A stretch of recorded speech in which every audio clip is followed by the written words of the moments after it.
In this video, I'm going to show you how I draw a mouth. I'm using charcoal for this drawing. Always keep a piece of paper beneath your hands. This prevents any smearing of the charcoal. I always draw up the lines very lightly with a graphite pencil. This way I make sure everything is going to be where it's supposed to. Working with charcoal can be a challenge. It's not always easy to erase it, so make sure you have the guidelines drawn up before you start. I've started drawing some of the darker lines right above the teeth and the mouth corner. I'm adding some of the light shading at the lower lip. Then I add some of the middle toned lines. The lips have a lot of creases.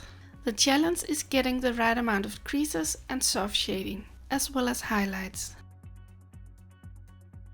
Shading with charcoal is all about adding some layers of charcoal and fading it out with your fingers.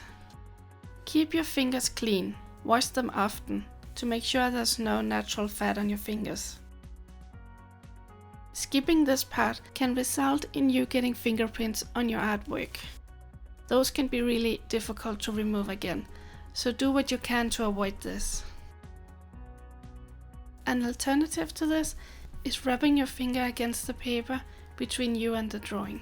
This removes some of the extra charcoal and some of the grease from your fingers. I only recommend doing this on shorter drawings. After adding some details to the lower lip, I start shading the teeth. In this particular photo, the teeth are very dark towards the corner of the mouth. This helps giving the drawing a lot of depth.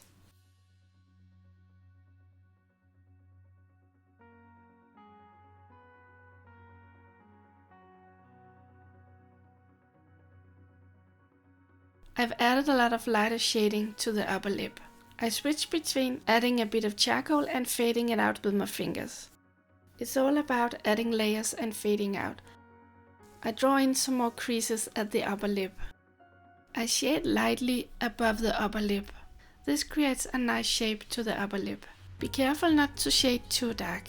You can always add some more charcoal later if you feel like it. I'm working some more on the creases of the upper lip. I'm not pressing too hard because this makes it easier to fade out. I'm adding the lines in different directions. Some are crossing over each other. This makes it look more realistic. With my kneaded eraser, I remove some of the charcoal on the front teeth. Keep pushing the kneaded eraser gently towards the paper. By doing it this way, it's easier to control how much you remove, and you don't need to add it again.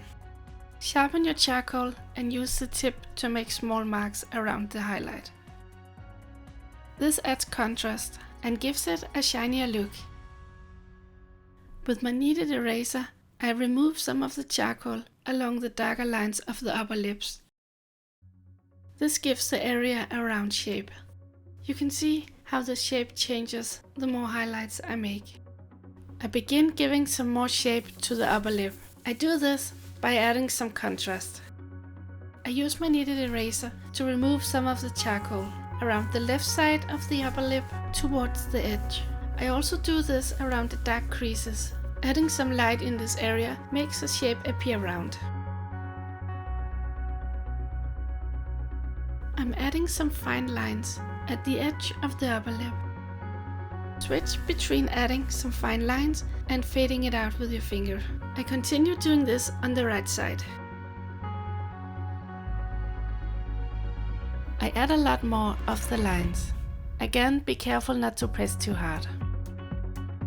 I add some darker lines at the bottom of the upper lip. And I shade in the gap between the two teeth, which is actually just a part of the teeth being in shadow, making it all black. I keep adding more lines and shading it out with my fingers at the upper lip.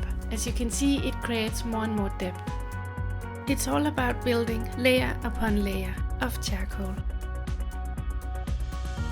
I shade in the teeth. The darkness of the teeth brings out the shape of the upper lip even more.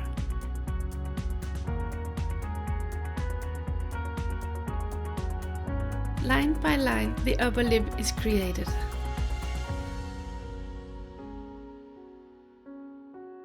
keep adding charcoal and shading until I get the desired depth. The upper lip is beginning to take shape and look a lot more realistic. I add some shading around the upper lip. This also gives shape.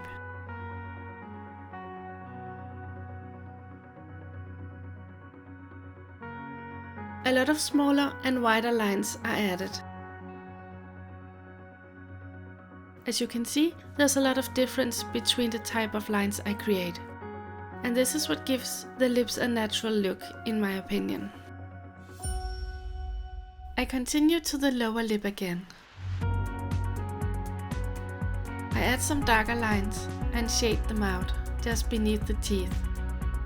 Some lighter lines are added as well. I blend them out lightly with my finger. I add some very dark shading underneath the lip.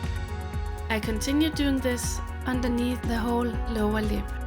This will help bring out the shape. More details are added.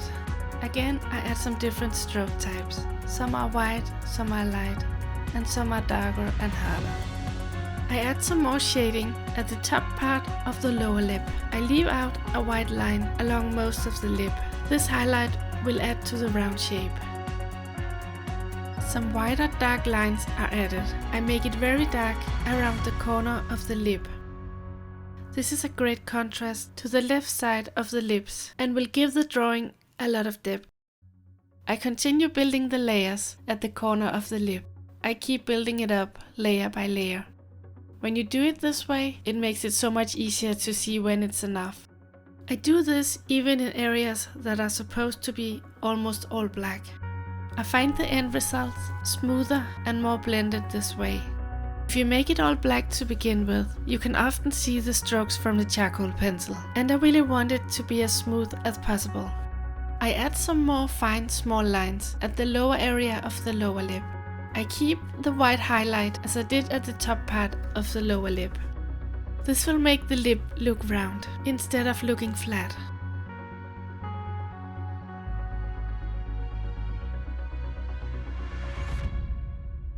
I am now using my kneaded eraser to add highlights. We need a lot of highlights in the darker areas to give it all some shape and not look flat. In some areas, I only rub the kneaded eraser gently towards the paper. This way, I still keep some of the tone and it won't appear all white again. Notice how much shape the lip is taking by now. Adding white highlights right next to a black area will really create the shape. You can notice this at the middle of the lower lip. It's very visible here. Work on creating highlights next to some darker lines. The more you add, the more you can see the shape. Sometimes I cross over some of the lines, which will make it look less even and more natural. This is exactly what will make the lips look shiny and delicious. I continue the process until I feel there's enough highlight. I also add the last highlights to the teeth, which will also make them look much shinier. This is a rather long process on this drawing. Lips have a lot of highlights and creases, which always makes it interesting to draw lips. Especially in charcoal. Charcoal is an amazing medium to create depth and contrast.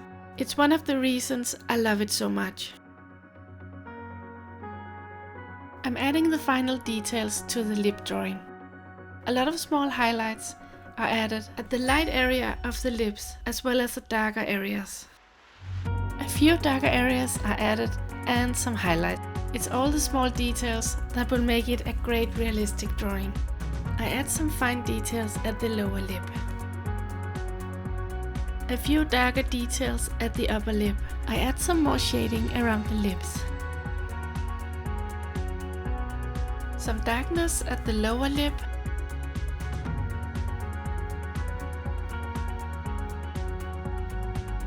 Some last details around the corner of the lips.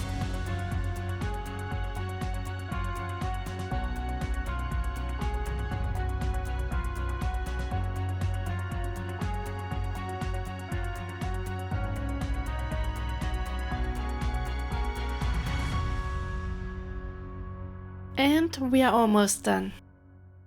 I hope you found this tutorial helpful. I would love to hear what you think about it in the comments below. If you have any suggestions to other tutorials or how to improve on this one, I would love to hear it. Thanks so much for watching and see you in the next video.